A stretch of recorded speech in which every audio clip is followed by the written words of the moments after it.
Who would have thought that rare earth magnets will be what will be the atomic bomb that will destroy the whole concept of President Trump's Liberation Day tariffs and tariff war he declared against the Chinese?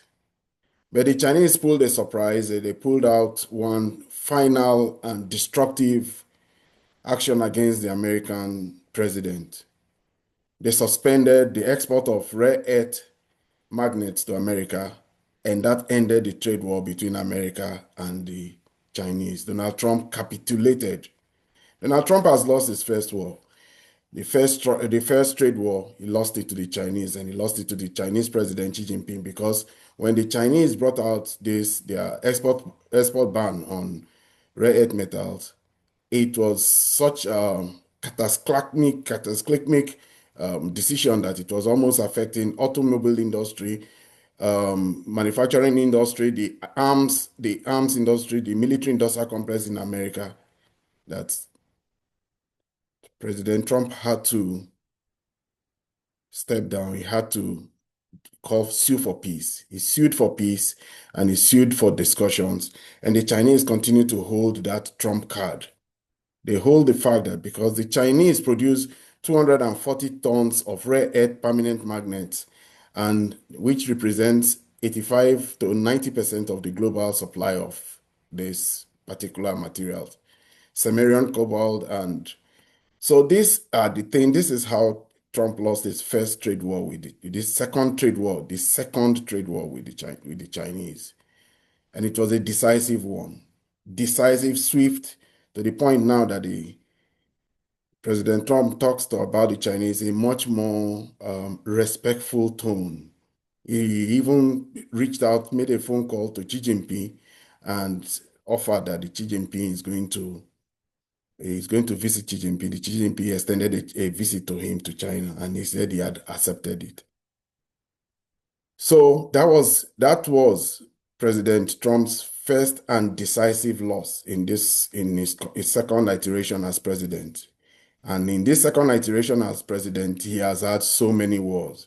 He has had wars on the immigration front with immigrants and so many people supporting the immigrants. He's fighting with universities who are defending the First Amendment rights of their students. He's fighting with the Democrats. He has so many battles. But in this one battle he fought with the Chinese, he was defeated comprehensively, and he had to step down and yield to President Xi Jinping. And it does seem like it's decision time again. President Trump is almost at the point of going into a second war that might draw in the Chinese. And if recent history is anything to go by, he may come out scarcely defeated again. President Trump is about to weigh in and throw himself into the Iran-Israel conflict on the side of the Israelis. And that will mean one thing. It will be decision time for Xi Jinping, and we know where Xi Jinping will throw his weight. He will throw his weight most definitely behind Iran. Good day and welcome to my channel, Ebima Mungo's Perspective on Global Affairs. If you're new to this channel, please subscribe. If you have any ideas or any comments regarding what I say in this particular program, put it in the comment section. Like and share if anything touches and resonates with you regarding today's video.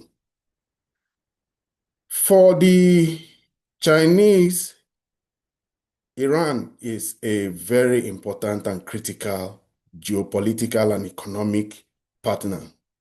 And for the Americans also, Israel has been a powerful ally in the Middle East for the past 50 to 60 years. So we are at a point where the recent escalation and the recent conflict that has flared up between Iran and Israel due to Israel's invasion or attack on Iran is showing outcomes that have been surprising to all. The Iranians are giving the Israelis a black eye. They have breached their airspace and they are raining down missiles, and there's a barrage of missiles every day pouring into Israel. It now seems, and it's very clear, that Israel has beaten more than it can chew, and it is getting a black eye and some bruisings from everywhere. For the Israelis, theirs was supposed to be a swift and decisive action against the Chinese, the Iranians. But for the Iranians, theirs is a long time war. It is going to be one where they are going to treat the Israelis and weigh them down. And finally, possibly, as they intend to, they have stated that they will demilitarize Israel by the time this whole war is over. But while Israel is taking some beating, President Trump has somehow weighed in. The, the mantra now is that Israel has been saying for several years that Iran is developing a nuclear bomb. But the Iranians said they are enriching nuclear material for just one purpose, their civilian, for their civilian, just for a civilian program, for mainly health and other programs, to have a civilian program for nuclear enrichment. But that is not enough for the Israelis. And since the attack 5 days or 6 days ago, they've been trying to destroy Iranian nuclear sites, but that has not been going down well. And now we see devastation all across Tel Aviv, in Haifa, in places that we had never seen before. And it has made President Trump a long ally and a long-time friend of Israel, and President Netanyahu specifically, to start to think about joining the war. So now we have seen President Trump order American military assets to get close to the Middle East and to possibly to take part in this process on the Israeli side. That will only mean one thing. The members of BRICS and all the countries in the Shanghai Cooperation Organization and all the countries around who call themselves friend of Israel, of Iran, will find one way or the other to try to thwart the American effort. Let me state this. This is not the first time that the Chinese will be weighing in and thwarting the efforts of the Americans. The Korean War, the Chinese took part in that war and helped in moving the Americans to defeating them or pushing them out of areas that were too close for comfort for the Chinese. And the Chinese support for the Viet Congs in Vietnam is also well noted. They thwarted the Americans there through constant supply of arms to the Vietnamese communists, and in the long run, they helped defeat America there. So helping to defeat America in Iran may not necessarily be a new thing. And why do I say Xi Jinping is going to weigh in, or most likely will weigh in? Xi Jinping has run China for the past 15 years or more, and what he has done, he has focused on economic growth. The China that Xi Jinping met and has helped to develop and grow is not the China of 15 years ago. China has grown in multiple leaps economically, militarily, and it has also now forged alliances, which has always been the biggest point of the Western coalition. It has formed alliances all across the world.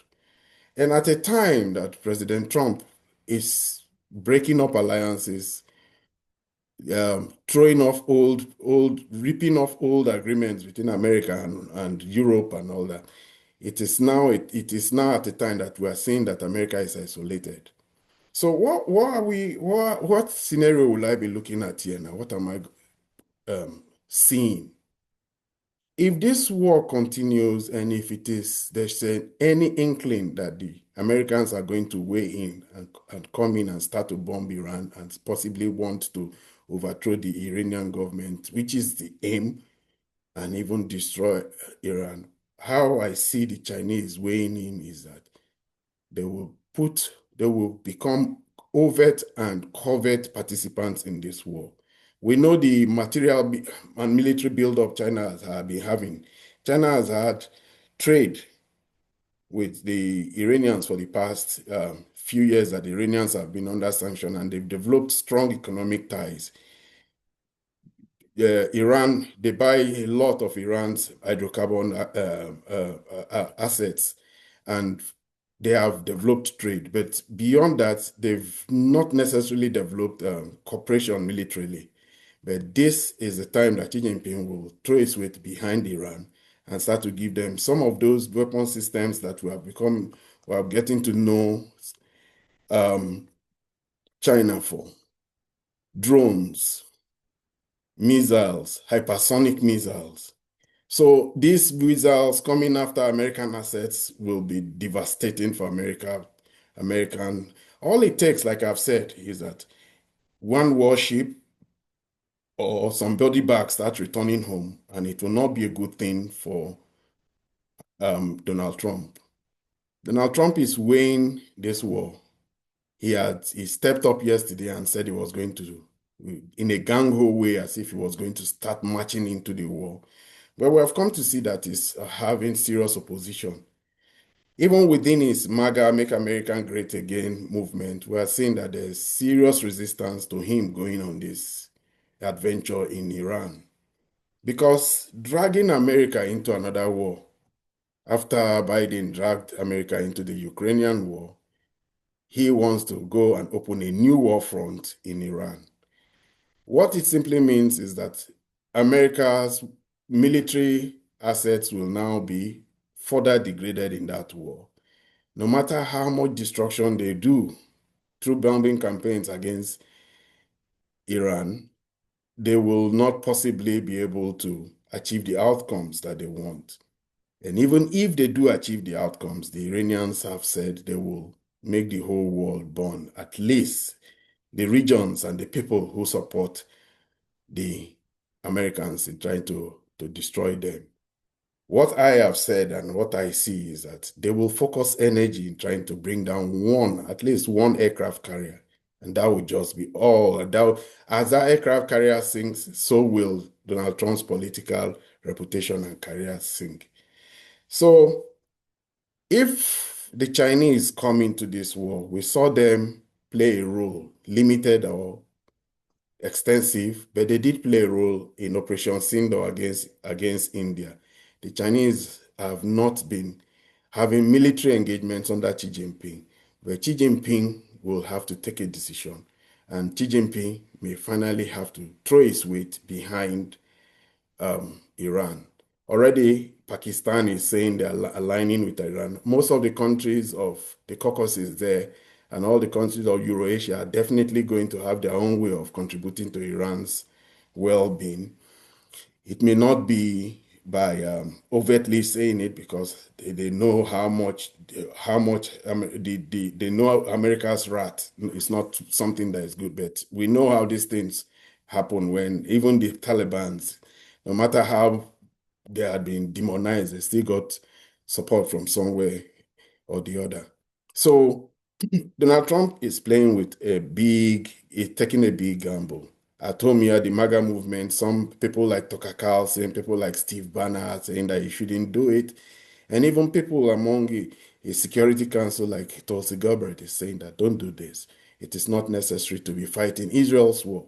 You are the president of America, not the president of Israel. And this I am seeing is creating big debate in America now. For a long time, the Israeli lobby has had unbridled access to American political class. But now, people are beginning to question them. They are going to question their influence and the role they play in pushing America into outcomes, into situations that does not benefit America, but benefits only Israel. So now this question is beginning to being asked. And if Trump pushes this agenda and America comes out of it, there will be a backlash. I see a backlash where even the Israeli lobby will have to take cover. The wrath and the anger of Americans will be finally, for the first time, focused on them. Let's not forget that there's strength is finance, but there are still people here in the community. If the wrath of the American people is thrown against the Israeli lobby, the ordinary people, not the people in Congress. It will not be a good thing for them. Because as we all know, even in the Bible it is stated, and a Pharaoh came who did not know Joseph. There will be a day when the strength and the power that they enjoy may one day be questioned.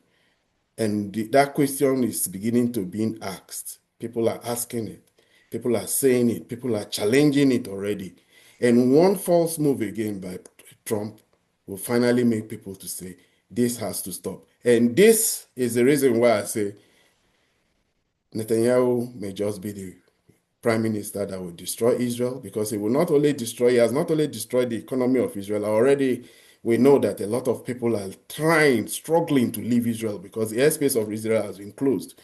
So now they are going through Jordan and trying to get out of Israel. Over 2 million people. He's losing his demographics.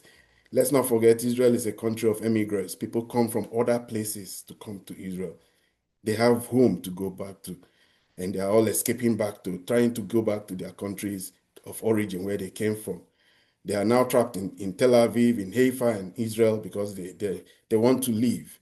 So, and the economy of Israel has been battered. It's been propped up every time by the American Israeli lobby and people who support Israel. But now that those group of people are about to be questioned.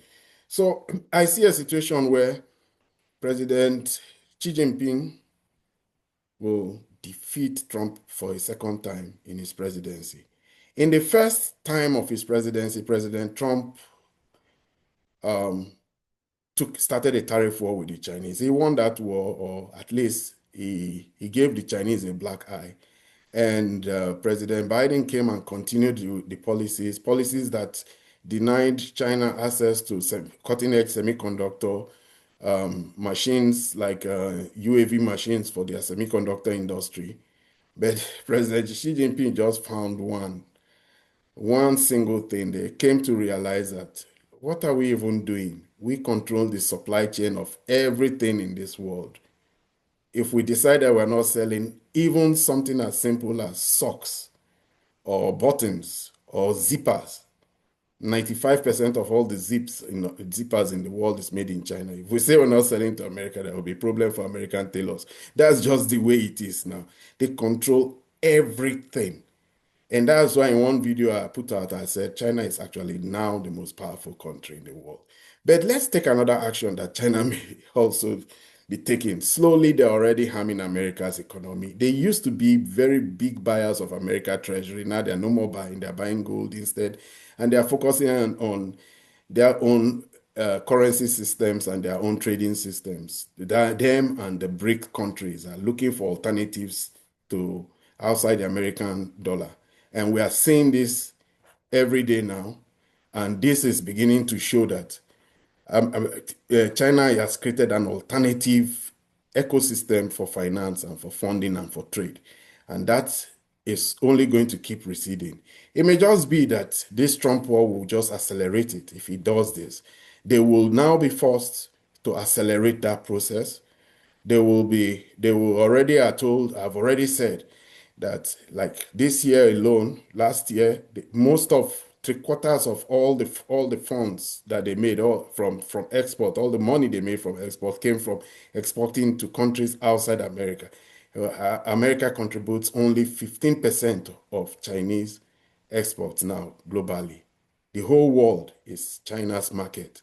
And China is the one country that can actually trade without the American market. They need the American market. 15% is significant. But if it comes to cleaving it and cutting it off, they can do without it. But we know that America consumers and American marketers, Walmart,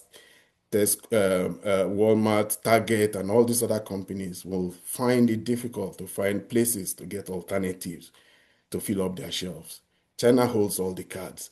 And Trump will not want Xi Jinping to give him a second black eye after he has given him a first black eye at the start of the trade war. The talk about trade deal is over. China is holding on to the rare earth magnet card every year, even though they have a deal with America.